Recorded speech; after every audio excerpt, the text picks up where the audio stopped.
Dan pemirsa, untuk mengetahui bagaimana kondisi terkini di Taiwan pasca gempa bermagnitudo 7,2, kita sudah terhubung dengan Kepala Kantor Dagang dan Ekonomi Indonesia di Taipei, Iqbal Chaufan Sofwan. Pak Iqbal, bisa Anda ceritakan bagaimana kondisi terkini di sana? Apakah gempa susulan masih dirasakan?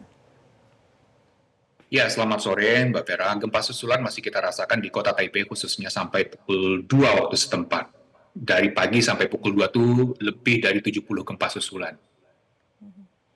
Kekuatan gempanya seperti apa yang dirasakan dengan terjadinya gempa susulan ini? Ya, tentu tidak sebesar yang pertama. Jika yang pertama itu 7,2 skala Richter, yang gempa susulan itu gempa-gempa kecil saja. Oke, skalanya lebih kecil. Lalu bagaimana ketika gempa 7,2 magnitudo itu terjadi? Seperti apa sebetulnya kekuatan gempa yang dirasakan? Ya, bagi kita yang sedang berada di dalam bangunan itu sangat terasa, lampu bergoyang, kemudian di beberapa ruangan itu yang kalau misalnya ada gambar yang kita tempel itu pada jatuh ke bawah, kemudian juga dari lemari-lemari juga berhamburan barang-barang keluar di beberapa tempat. Itu di Lalu kota seperti Taipei. apa? Kalau di kota Ya. Hualien, saya yakin itu pasti dampaknya lebih masif karena di kota Hualien, sebagaimana yang kita bisa lihat di gambar yang sedang ditayangkan, itu ada 2 gedung yang hampir roboh karena gempa tersebut. Karena memang gempa berpusat di daerah Hualien. Baik, pada saat terjadinya gempa, lalu kepanikan seperti apa yang dirasakan oleh warga di sana? Kemudian bagaimana pemerintah melakukan penanggulangannya atas gempa ini?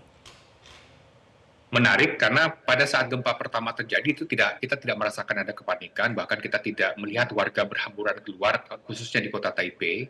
Sementara di sisi yang lain pemerintah tetap menyerukan tetap berlindung karena di sini mereka sedari kecil memang sudah diajarkan apa yang harus dilakukan ketika gempa terjadi. Jadi memang sudah tahu apa yang harus dilakukan. Baik, jadi tidak gagap ketika gempa itu terjadi begitu ya, tidak ada Betul, kepanikan. betul. Lalu sejauh ini apa yang dilakukan oleh pemerintah setempat? Apakah masih melakukan evakuasi, ada penyediaan misalnya tempat pengungsian khusus? Bagaimana penanganan yang dilakukan di sana? Ya, khususnya di kota Hualien itu korban yang meninggal ada 9 orang, kemudian 821 orang itu luka, semuanya warga negara Taiwan, warga Taiwan. Kita cukup bersyukur sampai sore ini kita belum menemukan atau mendapatkan laporan bahwasanya ada warga negara Indonesia yang menjadi korban dari gempa ini. Nah, adapun upaya pemerintah tentu saja menyiapkan shelter-shelter bagi rumah sakit tentunya menampung warga-warga yang luka. Begitu Mbak Vera. Oke, dengan banyaknya lokasi gempa yang terjadi begitu ya di seluruh Taiwan, adakah kemudian informasi terkait kondisi WNI yang ada di seluruh lokasi yang terjadi gempa ini? Ya, sampai sore ini kami terus mencari informasi dan berkomunikasi intensif dengan perwakilan-perwakilan kita, baik melalui perwakilan pelajar, ormas-ormas Indonesia yang ada di Taiwan, untuk mencari kabar apakah ada PMI atau WNI kita yang menjadi korban gempa. Nah, syukurnya kita sampai sore ini belum menemukan atau mendapatkan warga negara Indonesia yang menjadi bagian dari korban gempa tersebut. Namun, kita tetap mensiagakan shelter-shelter kita yang ada di seantero Taiwan. Baik, lalu sejauh ini menghadapi situasi pasca gempa, apa kemudian himbauan dari pemerintah setempat?